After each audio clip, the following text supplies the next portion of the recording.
ఈ ట్యుటోరియల్‌లో ఈ స్క్రూ డ్రైవర్ ఐకాన్‌ని ఎలా చేశానో చూపిస్తాను. షిఫ్ట్ ఏ ప్రెస్ చేసి స్పియర్ తీసుకోవాలి. ఎడిట్ మోడ్‌లో ఓ ప్రెస్ చేసి వీటిని సెలెక్ట్ చేసుకొని జీ యాక్సిస్‌లో మూవ్ చేయాలి. స్కేల్ డౌన్ చేయాలి. మళ్ళీ ఓ ప్రెస్ చేసి డిసేబుల్ చేయాలి ప్రపోర్షనల్ ఎడిటింగ్‌ని. వీటిని స్కేల్ డౌన్ చేయాలి. వీటిని స్కేల్ అప్ చేసుకోవాలి. సో, కిందికి మూవ్ చేయాలి. వీటిని స్కేల్ అప్ చేయాలి. తర్వాత వీటిని సెలెక్ట్ చేసుకొని ఈ ప్రెస్ చేసి జీ యాక్సిస్‌లో మూవ్ చేసుకోవాలి. జీ ప్రెస్ చేసి నంపాడ్‌లో 0 నొక్కి జీ యాక్సిస్‌లో ఈ ఫేసెస్‌ని అలైన్ చేసుకోవాలి. మళ్ళీ ఎక్స్ట్రూడ్ చేసుకొని వై యాక్సిస్‌లో స్కేల్ డౌన్ చేయాలి. ఎస్ యాక్సిస్‌లో స్కేల్ అప్ చేసుకోవాలి. మళ్ళీ ఈ ప్రెస్ చేసి ఎక్స్ట్రూడ్ చేయాలి. స్కేల్ డౌన్ చేయాలి.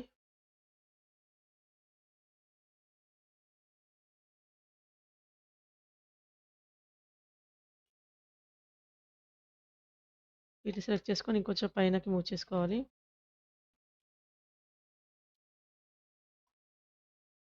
కంట్రోల్ బీ ప్రెస్ చేసి బెవెల్ ఇవ్వాలి. దీనికి కూడా బెవెల్ ఇవ్వాలి. దీనికి సబ్ డివిజన్ సర్ఫేస్ మాడిఫైయర్‌ని యాడ్ చేసుకోవాలి. రైట్ క్లిక్ చేసి షేడ్ స్మూత్ చేయాలి. ఇక్కడ ఒక ఎడ్జ్ యాడ్ చేసుకోవాలి. ప్రపోర్షనల్ ఎడిటింగ్‌ని ఎనేబుల్ చేసుకోవాలి. ఓ ప్రెస్ చేసి తర్వాత జీ యాక్సిస్‌లో కొంచెం మూవ్ చేసుకోవాలి.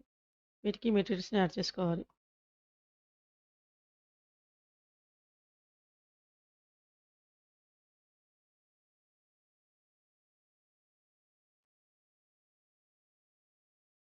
ఇలాంటి మరిన్ని ట్యుటోరియల్స్ కోసం లైక్ చేసి సపోర్ట్ చేయండి. ఇంకా సబ్స్క్రైబ్ చేయని వారు సబ్స్క్రైబ్ చేయండి. ఏమైనా డౌట్స్ ఉంటే కామెంట్‌లో అడగండి.